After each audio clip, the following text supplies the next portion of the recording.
August 23rd, 1305. London awakens to a death scene that will echo through the dark corridors of history. The crowd swells hour by hour.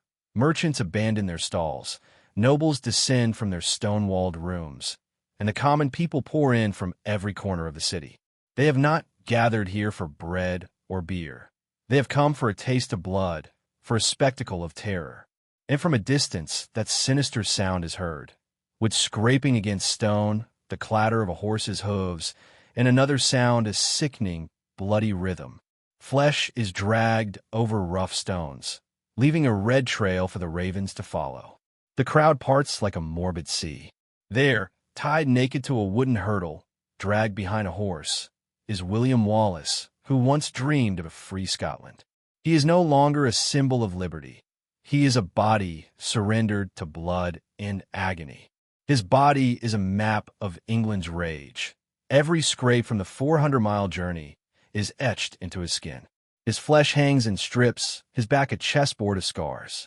But his eyes, God save us all, his eyes still defy. Even as the crowd spits and hurls filth at him, William Wallace refuses to yield. Before we dive into these forgotten stories of survival and pain, if you enjoy exploring historical secrets, consider liking and subscribing. And please leave a comment below.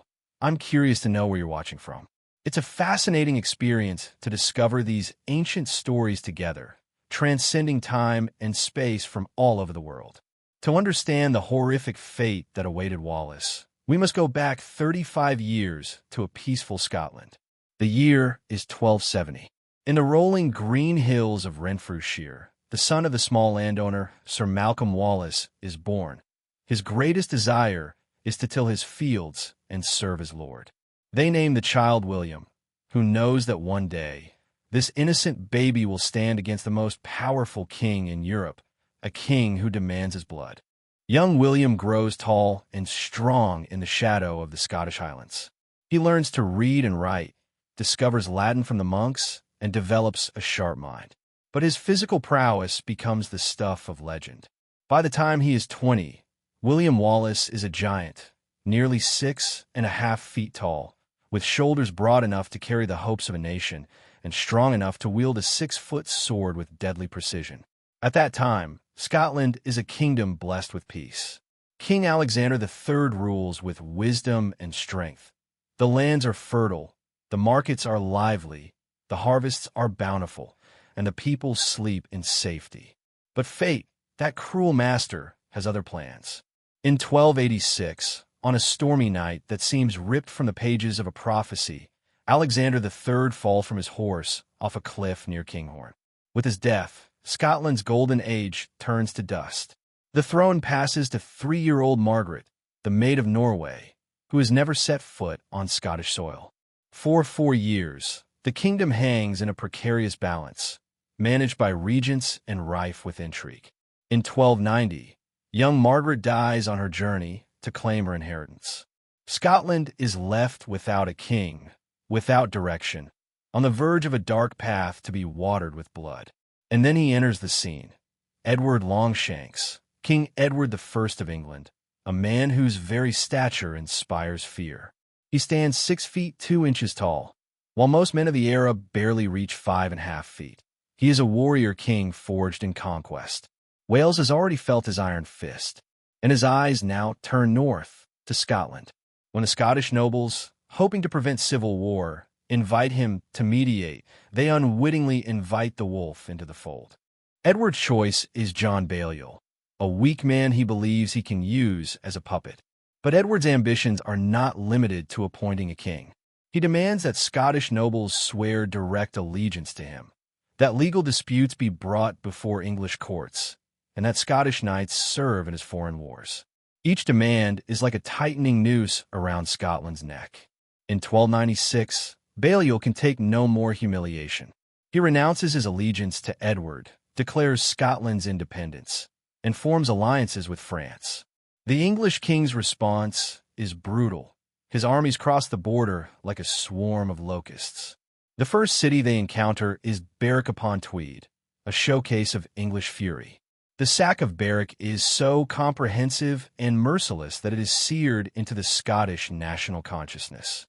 Edward's soldiers not only overwhelm the defenders, they slaughter every living thing they can find. Men, women, children, even babies still suckling at their mother's breasts, all fall into the merciless net of the English sword. Chroniclers speak of rivers stained red, of bodies piled like firewood, of a silence so profound that even the ravens refuse to shriek. In a single day, 17,000 souls are extinguished. Their only crime was being born on the wrong side of an invisible line. This is the dark Scotland that forges William Wallace. This is the crucible of fire and blood that hardens his iron resolve.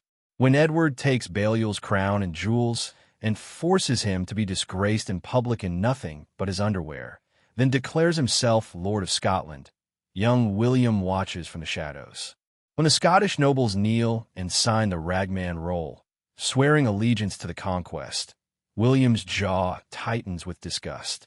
When English administrators begin to distribute Scottish lands to their own allies, treating the proud kingdom like spoils of war, something fundamental breaks inside the young giant from Renfrew. The spark of Wallace's rebellion ignites in May 1297, and like so many history-changing moments, it begins with something small and personal. The exact details are buried in the murk of time. Perhaps it was the murder of his beloved Marion Braidfield, or perhaps simply one injustice too many to bear. But when William Wallace draws his sword on the English sheriff William Heselrigg, he crosses a line from which there is no return.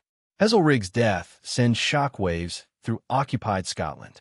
Finally, there is a man willing to shed English blood, a man who bows to no one, who looks upon Edward Longshank's unshakable war machine and says, "Enough." The response is immediate and electric. People vanish from their fields and workshops, slipping into the forests and hills to join Wallace's growing band of rebels. But William Wallace is no ordinary outlaw leader. What turns a scattered resistance into an organized rebellion is his brilliant tactical mind and an unshakable belief in Scotland's right to be free. When he speaks to the crowds, his voice carries the weight of a divine justice. "We do not fight for victory or for wealth," he cries, "but for freedom alone, which no honest man gives up but with his life." In the autumn of 1297, Wallace faces the full might of English power at Stirling Bridge. The odds are horrific: 6,000 Scots against 15,000 English soldiers, including some of Europe's most elite heavy cavalry. The English commanders, John de Warenne and Hugh de Cressingham, are so overconfident that they treat the battle almost like a parade. They watch from across the river as Wallace and his co-commander, Andrew Moray, position their forces on the heights of Abbey Craig. What follows defies every military textbook of the age. Wallace waits with a spider's patience as the English begin to cross the narrow bridge. The crossing takes hours. Cavalry, infantry, supply wagons, all bottlenecking on the narrow bridge and a long, vulnerable column. Any conventional commander would have attacked immediately. But Wallace knows what his enemies do not. Timing is everything. Only after exactly half of the English army has crossed does Wallace give the signal. The Scots pour down from the heights like a death cry. War cries echo off the water. With their forces split by the river, the English cannot use their superior numbers. The bridge becomes a choke point of terror, with fleeing soldiers desperately trampling their own comrades. Edward's treasurer, the brutally hated Hugh de Cressingham, falls early in the battle. In a display of their fury, the Scots flay his body and turn his skin into a sword belt and pouches, a grotesque trophy of victory. By the end of the day, the supposedly invincible English army lies in tatters, and William Wallace has accomplished the impossible. The victory at Stirling Bridge transforms Wallace from a rebel into a national hero. He is appointed guardian of Scotland, becoming the de facto ruler of the kingdom. And for a brief moment, it seems as if David has truly defeated Goliath. Wallace launches raids into northern England, repaying the savagery inflicted upon Scotland with interest. English civilians abandon their homes as Scottish warriors put everything in their path to the torch. The psychological effect is devastating. If William Wallace can defeat England's best, what other impossibilities can be made real? But Edward Longshanks is no ordinary foe. A man who had conquered Wales, who had spent his entire life in battle, who had earned a fearsome reputation during a crusade to the Holy Land, he would never forgive such a humiliation. He abandons his campaigns in French lands, recalls his elite knights, and begins to assemble an army with one single purpose: to make the name of William Wallace a curse to be remembered throughout history. A force that, like a shadow, is both insidious and forged with black intent. The two sides meet again at Falkirk on July 22nd, 1298. This time, the English king has learned the lesson of Stirling Bridge, studied his enemy's tactics, and arrives with deadly precision. Despite all his genius, Wallace cannot work miracles, for against him is an army of trained archers and heavily armored knights, while his own force is mostly inexperienced pikemen. The battle is a powerful dance of death and blood. Scottish schiltrons, like giant hedgehogs with their sharp quills, hold firm against the English cavalry, but they are helpless against the hail of death raining down from above. The Welsh longbowmen, positioned with surgical coldness, loose thousands of arrows into the tightly packed Scottish ranks. The screams are lost in the thunder of hooves and the clash of steel. When the schiltrons finally break, the English cavalry pour into the ranks like bloody water from a cracked dam. Wallace's closest friend and loyal lieutenant, John de Graham, fights and dies to his last breath, his body riddled with dozens of wounds. The Scottish army is shattered. The field is covered with the dead. Wallace, in what feels like a captured dream, manages to escape, sensing his dreams of liberty being crushed under English steel. Falkirk marks the beginning of Wallace's darkest period, shrouded in shadows. He is forced to resign his guardianship, abandoned by the nobles, a man who is no longer a leader, no longer a man with a country. Some sources say he traveled to France, seeking the patronage of Philip IV. Others place him in Rome, pleading Scotland's case before Pope Boniface VII. But one thing is certain: William Wallace is now a ghost, a legend. He is whispered about in taverns but found nowhere. Years pass, and other men carry the banner of Scottish resistance. Robert the Bruce, who once collaborated with the English, begins his own campaign for the crown. Wallace's rival, John Comyn, makes his own arrangements with the occupiers. The Scottish nobles, ever pragmatic, adapt to the new reality of English rule. But Edward Longshanks does not forget. In the shadows, the man who gave him his greatest humiliation at Stirling Bridge still lurks. And until that man is dead, England's victory is not complete. And the end comes in August 1305, not with a glorious battle, not with a valiant clash, but with the most despicable, most insidious form of betrayal. John de Menteith, a Scottish knight who has sold his soul for English gold, lures Wallace to a meeting near Glasgow. Perhaps Menteith promised help for a new rebellion. Perhaps he offered intelligence about the movements of English troops. The details are unimportant. What matters is that William Wallace, weary from years of hiding, burdened by the weight of flight, and desperate for an opportunity against his enemy, steps into a trap where he will lose everything. When the English soldiers surround him, Wallace's first instinct is to fight. But he is alone, outnumbered, and the years of constant flight have worn him down. The giant who once strode through battlefields with the power of nature is now an animal, bound in chains, a trophy to be delivered to his greatest enemy. The journey to London is planned not just for transport, but for humiliation. Wallace is paraded through every major town, displayed like a captured beast for the amusement of the English crowd. Children throw stones at his head, adults hurl filth and curses. Every mile takes him further from the land he fought to free and closer to the agony that awaits him. Edward Longshanks could have simply hanged Wallace and been done with it. A quick drop, a snapped neck, and Scotland's greatest hero would be silenced forever. But Edward is not content with an ordinary execution.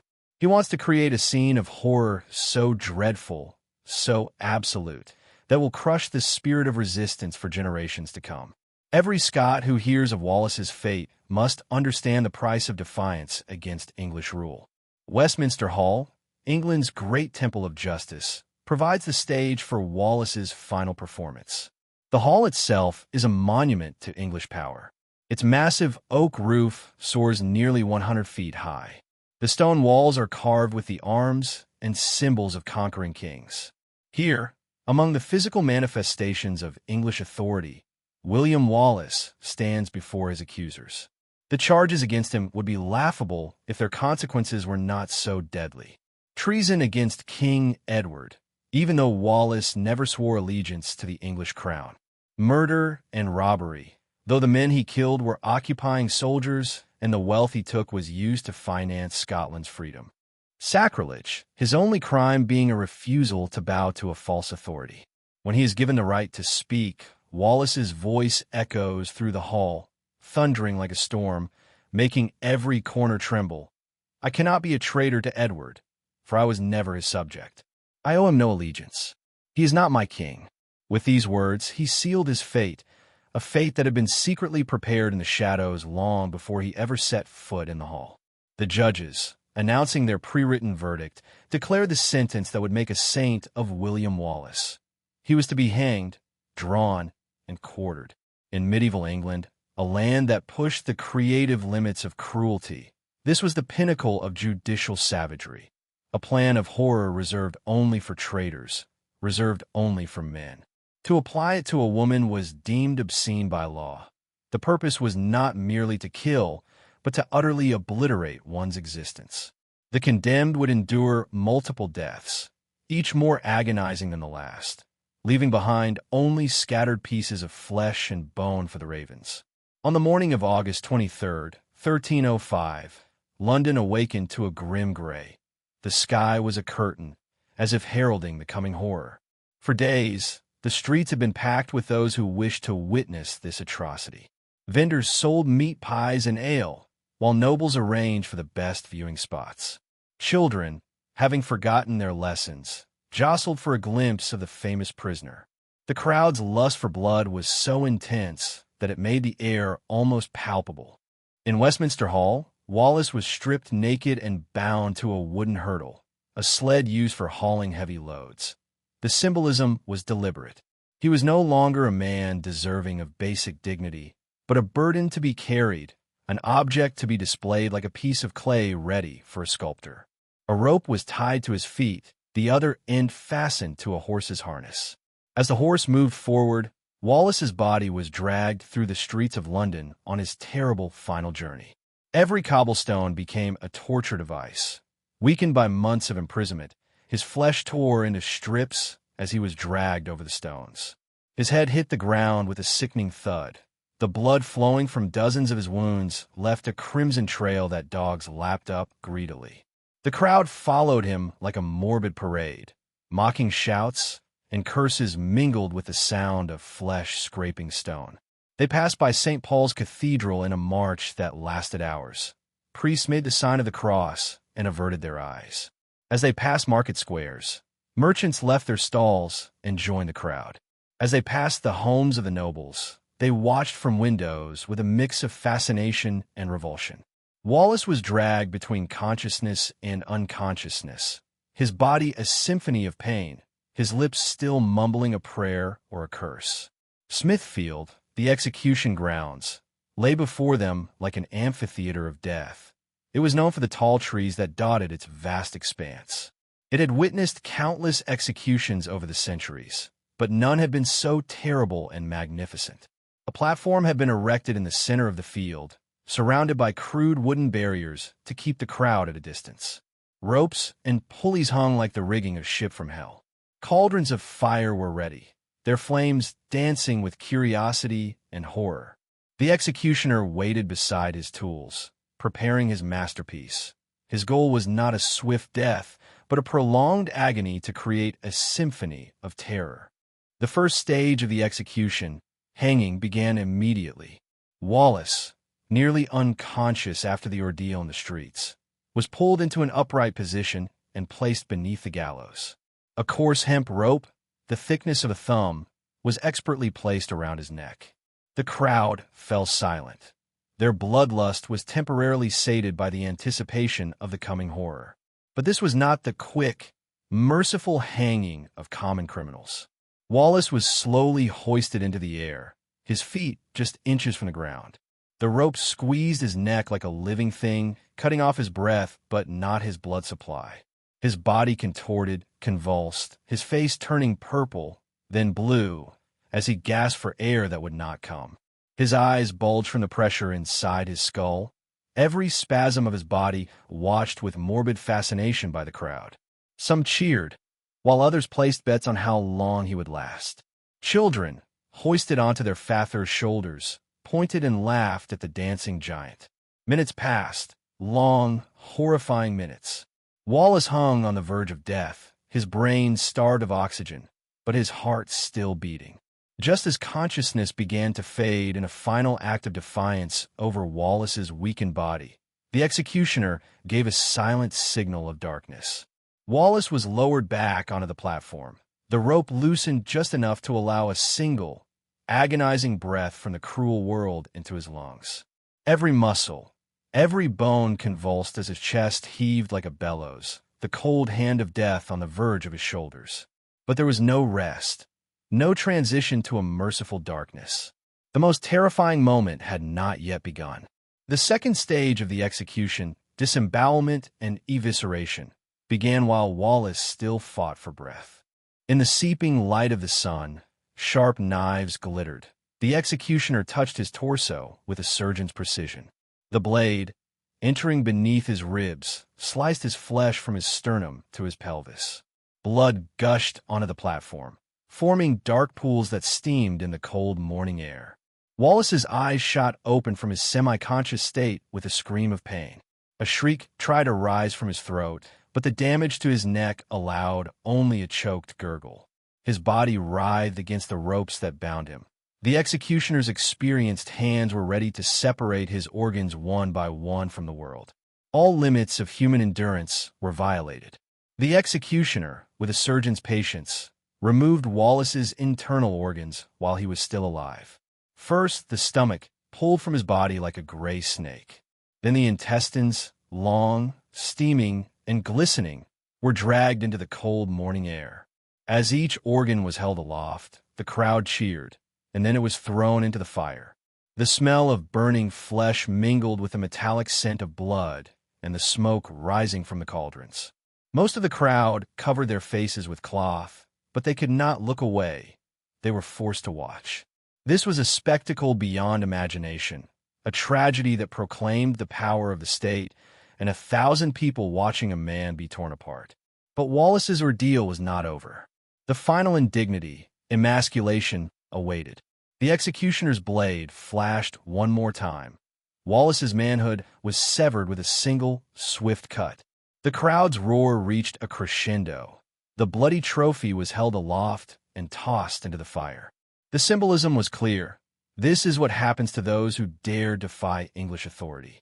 As impossible as it seemed, Wallace was still alive. His body had been turned into an empty shell, yet he still fought for every breath. His eyes, though clouded with pain and death, still held the spark of a resistance that had lasted for years.